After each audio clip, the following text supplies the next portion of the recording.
Hello everyone, welcome to Indian Judicial Service. This video is the second part of top 100 MCQ of the Negotiable Instrument Act 1881. देखिए ये जो video है ये second part है negotiable instrument act 1881 का। अगर आपने प्रीवियस वीडियो नहीं देखा है तो उसका लिंक डिस्क्रिप्शन बॉक्स में दिया हुआ है, please go and watch that video. वो वीडियो बहुत ही महत्वपूर्ण है, जरूर आप उसको देखिए। और अगर आपने अभी तक हमारे चैनल को सब्सक्राइब नहीं किया, चैनल को सब्सक्राइब कर लिए। ये चैनल आपकी प्रिपरेशन में बहुत हेल्प करेगा, तो चैनल सब्सक्राइब कर लीजिए और साथ में जो बेल आइकन का बटन उसको भी दबा दीजिए। उससे क्या होगा कि हम यहाँ पर डे टू डे जो है MCQs पोस्ट डालते रहते हैं और उस पोस्ट का आपको नोटिफिकेशन मिल जाएगा अगर आप बेल आइकन बटन प्रेस कर देंगे, नोटिफिकेशन चालू कर देंगे, तो जिससे कि आप आसानी से उसमें MCQs में पार्टिसिपेट कर पाएंगे और आप देख पाएंगे आपके क्वेश्चन सही हो रहे हैं कि नहीं गलत हो रहे हैं। तो ये आपको यहाँ पे बेनिफिट मिलेगा इससे। तो ठीक है, यहाँ पर स्टार्ट करते हैं इस वीडियो को। First question of this video is question number 11. In previous video we discussed till question number 10. Now we are discussing here question number 11. So before discussing this question, now we discuss here most important topic, bill of exchange. In previous video we discussed promissory note. Now we are discussing here bill of exchange. तो जैसा हम लोगों ने पिछले video में कहा था कि हम लोग बिल ऑफ एक्सचेंज पे नेक्स्ट वीडियो में चर्चा करेंगे। तो देखिए बिल ऑफ एक्सचेंज जो है इसकी डेफिनेशन कहाँ दी गई है। तो बिल ऑफ एक्सचेंज की जो डेफिनेशन है वो निगोशिएबल इंस्ट्रूमेंट एक्ट 1881 का सेक्शन यानी जो सेक्शन 5 है वो इसकी बात करता है डेफिनेशन की। देखिए डेफिनेशन हम यहाँ डिस्कस नहीं करेंगे क्योंकि जो एसेंशियल इंग्रेडिएंट है अगर आप उनको जोड़ लेंगे तो वो डेफिनेशन बन जाएगी। ठीक है, तो आप सेक्शन 5 को अच्छे से पढ़िएगा जिसमें आपको डेफिनेशन दी गई है। ठीक है, तो हम लोग आते हैं सबसे मुख्य यहाँ पर पॉइंट है essential requirement of the bill of exchange के लिए।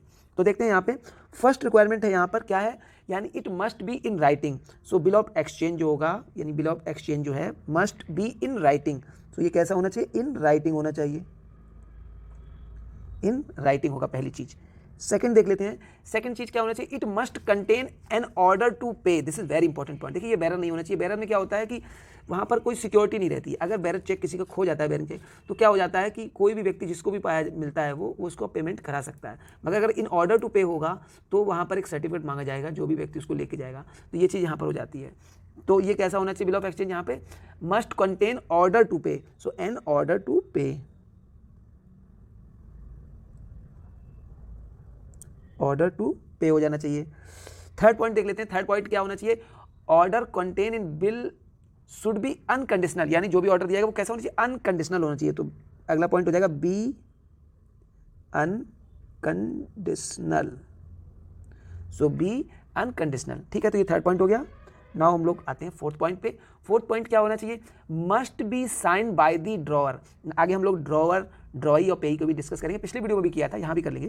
तो देखिए यहाँ पर ड्रॉअर के द्वारा साइन किया जाना चाहिए। ड्रॉअर कौन होता है, जो बिल ऑफ एक्सचेंज को मेक करता है, बनाता है, वो व्यक्ति होता है ड्रॉअर। ठीक है, तो ड्रॉअर जो है उसके द्वारा साइन किया जाना चाहिए। तो नेक्स्ट पॉइंट यहाँ हो जाएगा signed by the drawer.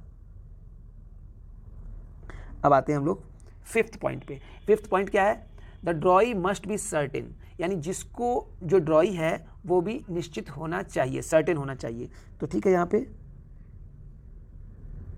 ड्रॉई must be certain. तो ठीक है, यहाँ पे ड्रॉई जो होगा वो भी क्या होगा, सर्टेन हो जाएगा। आगे देखते हैं हम लोग। 6 पॉइंट क्या हो जाता है, 6 पॉइंट जो होगा वो होगा पेई मस्ट बी सर्टेन। यानी जो पेई है वो भी यहाँ पर क्या होगा, सर्टेन होगा, मस्ट बी सर्टेन। तो पेई मस्ट बी सर्टेन हो जाता है। नेक्स्ट 7th पॉइंट पे देखते हैं। 7th पॉइंट बहुत ही ज़्यादा इंपॉर्टेंट है। 7th पॉइंट कहता है the sum payable must be certain. यानी जो भी अमाउंट दी जाएगी यहाँ पर वो भी सर्टेन होनी चाहिए, अनसर्टेन अमाउंट नहीं चलेगा यहाँ पे। तो क्लियरली यहाँ पे सम पेबल मस्ट बी सर्टेन। तो ये भी यहाँ पे क्या होना चाहिए, जो भी सम पे की गई है मस्ट बी सर्टेन होनी चाहिए। नाउ लास्ट पॉइंट है ये 8th पॉइंट। 8th पॉइंट क्या कहता है, it must contain order to pay money and money only. यानी यहाँ जो ऑर्डर दिया जाएगा पेमेंट का वो सिर्फ मनी के लिए होगा, यानी ओनली मनी ओनली। यहाँ पे ये हो जाएगा मनी ओनली, यानी मनी ओनली। ठीक है, तो ये मोस्ट इंपॉर्टेंट पॉइंट्स हैं बिल ऑफ एक्सचेंज के रिगार्डिंग। तो देखिए यहाँ पर 8 पॉइंट हैं जो कि बिल ऑफ एक्सचेंज को क्रिएट करते हैं, और डेफिनेशन जब हम सेक्शन 5 में पढ़ेंगे तो वो भी इसी तरह से यही चीज़ें वहाँ भी बताई गई हैं, बस इसको हमने पॉइंट में यहाँ पे अलग अलग कर लिया है। ठीक है, तो ये चीज़ थी। अच्छा, हम लोग एक चीज़ और रह गई थी कि party of the bill of exchange क्या होता है। देखिए पार्टी जो होती है बिल ऑफ एक्सचेंज में 3 होती हैं। फर्स्ट पार्टी कौन सी हो जाएगी, तो फर्स्ट पार्टी जो होगी, और ये लोग कहाँ दिए गए, ये सेक्शन 7 में दिए गए। सेक्शन 7 जो है निगोशिएबल इंस्ट्रूमेंट एक्ट का, वो बताता है यहाँ पे party of the bill of exchange. तो फर्स्ट पार्टी क्या हो जाएगी, फर्स्ट पार्टी यहाँ पे हो जाएगी जो है ड्रॉवर। अब ड्रॉवर कौन होता है, हु मेक द बिल, यानी जो बिल बनाता है वो ड्रॉवर होता है, ठीक है। सेकंड पार्टी कौन सी हो जाएगी, ड्रॉई। ड्रॉई कौन होता है, drawee a one who order to pay the bill, यानी जिसको ऑर्डर दिया गया है बिल को पे करने के लिए, तो वो व्यक्ति जो होगा वो ड्रॉई हो जाएगा। तो ठीक है, यहाँ पर ये हो जाएगा ड्रॉई। और लास्ट जो थर्ड पार्टी है, ये बहुत ही महत्वपूर्ण पार्टी है, यहाँ पे ये है आपका द पेई। तो ये है पेई।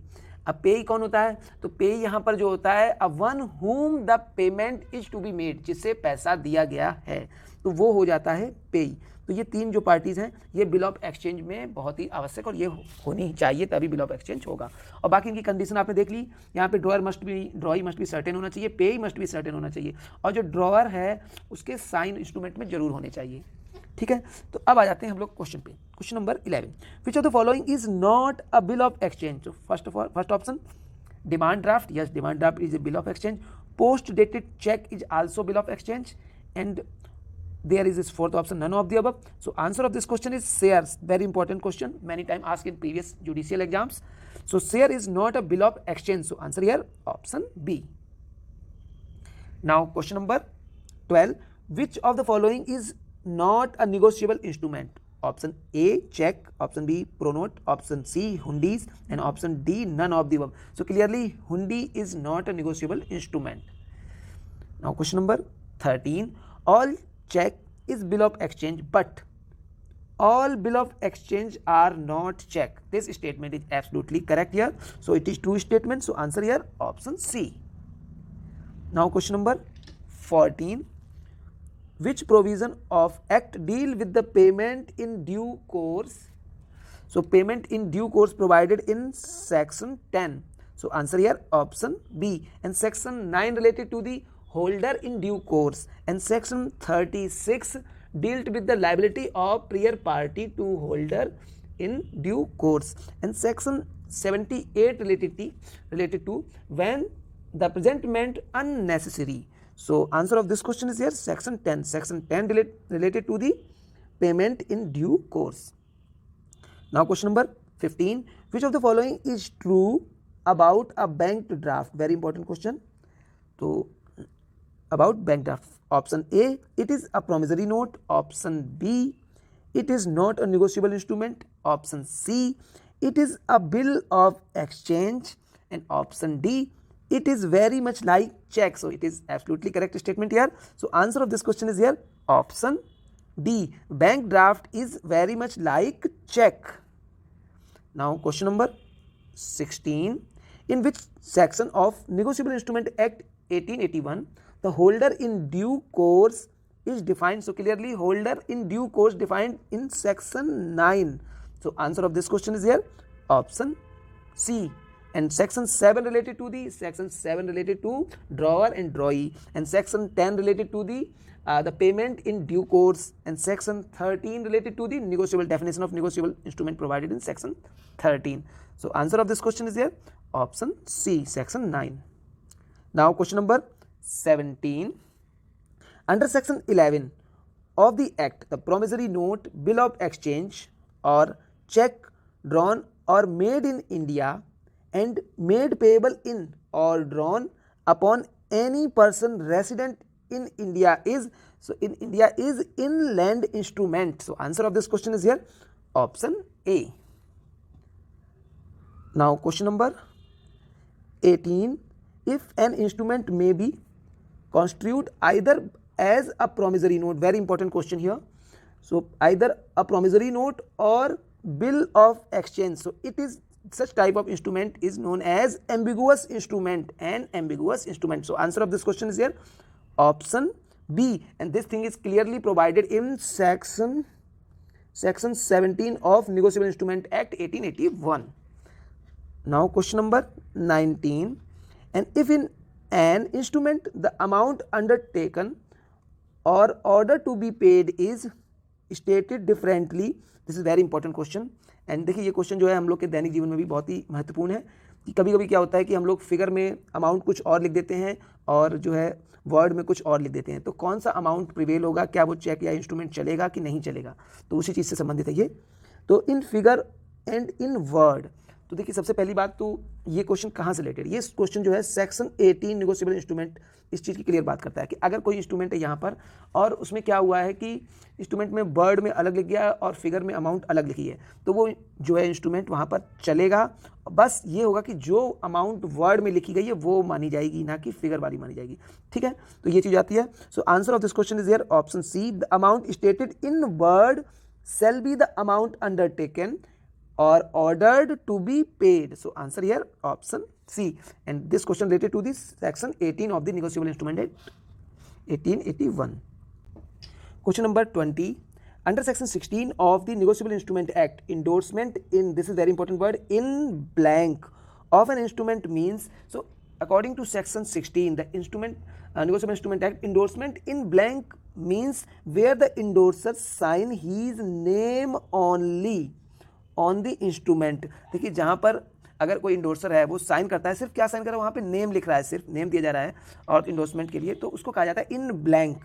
और ये बहुत ही रिस्की भी होता है, इसमें सिर्फ नाम लिखने से जो है कोई अन्य व्यक्ति को भी अगर वो मिल जाता है तो वहाँ पर पेमेंट उसको मिल सकता है, वो पेमेंट वहाँ पे ले सकता है बैंक से।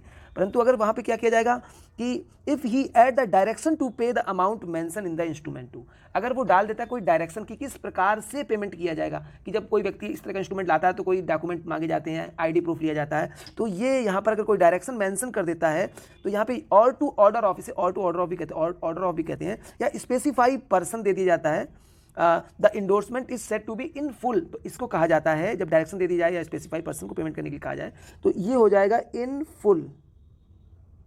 तो बहुत ही महत्वपूर्ण वर्ड है ये भी। ये इन ब्लैंक था जहाँ पे सिर्फ नाम दिया जाता है, और यहाँ पर इन फुल जब डायरेक्शन भी दिया जाता है किस प्रकार से पेमेंट किया जाएगा तो इन फुल कहा जाएगा। ठीक है, और the person so specify is called endorsee, और जो स्पेसिफाई पर्सन किया गया है उसको कहा जाता है endorsee. So answer of this question is here option B, endorsement in blank of the instrument means where the endorser sign his name only, this is very important word, तो यहाँ सिर्फ नाम लिखा रहता है on the instrument, so answer here option B. Now question number 21, at site under section 21 of the Negotiable Instrument Act 1881 means option A on presentation, option B on demand, option C on coming into vision, and option D on one of the above. So clearly answer of this question is here, sorry it is all of the above होना चाहिए था, so one of the above लिख दिया, one of the above तो है यहाँ पे।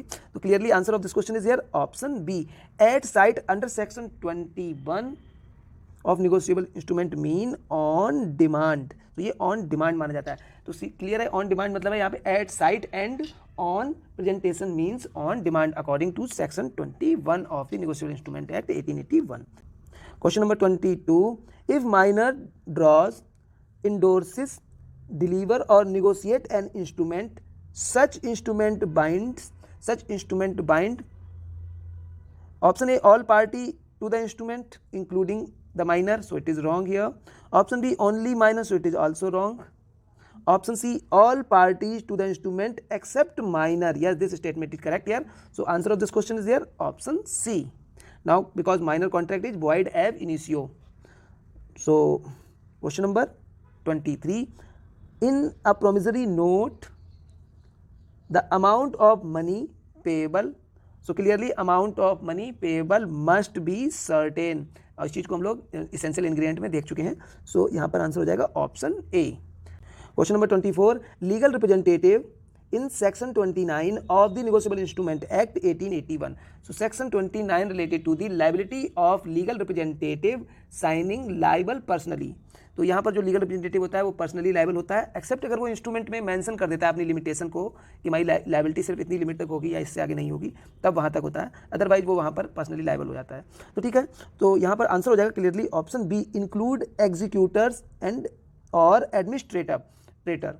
सो this thing is provided in case of K Subbano versus के सुब्बरयादू AIR 1926, मद्रास हाईकोर्ट का मद्रास का मैटर है ये, और 390। So answer of this question is here option B, means legal representative हैं सेक्शन 29 के अकॉर्डिंग, उसमें एग्जीक्यूटर और एडमिनिस्ट्रेटर भी शामिल होते हैं। Question number 25, can a drawer escape from his liability? So yes, a drawer can limit and exclude his liability by, this is very important, by inserting in bill an express stipulation to that effect. या यहाँ देखिए जो drawer होता है वो अपनी liability से escape नहीं कर सकता, सिर्फ कब कर सकता है? स्केप तभी कर सकता है या तो वो अपनी लाइबिलिटी को लिमिटेड कर लेता है और एक्सक्लूड कर देता है लाइबिलिटी को। कब? वो भी कैसे करेगा? उसको बिल के अंदर इंसर्ट करना होगा, वो चीज़ बिल में लिखनी पड़ेगी वहाँ पर और एक्सप्रेस करनी होगी, तभी ऐसा कर सकता है। So clearly answer of this question is here option B. So now we are going to finish this video. भाई अब इस वीडियो को हम लोग समाप्त करते हैं। ये वीडियो पसंद आया तो वीडियो को लाइक जरूर कर दीजिए और चैनल को अभी तक सब्सक्राइब नहीं किया तो चैनल सब्सक्राइब कर लीजिए। और जिनको भी इस वीडियोस की PDF फाइल चाहिए हमारे टेलीग्राम ग्रुप को ज्वाइन कर लीजिए। टेलीग्राम ग्रुप का जो लिंक है वो भी डिस्क्रिप्शन बॉक्स में दिया हुआ है, ठीक है यहाँ पे। चलिए अब नेक्स्ट वीडियो में मिलते हैं सभी हम लोग। Thank you for watching Indian judicial service.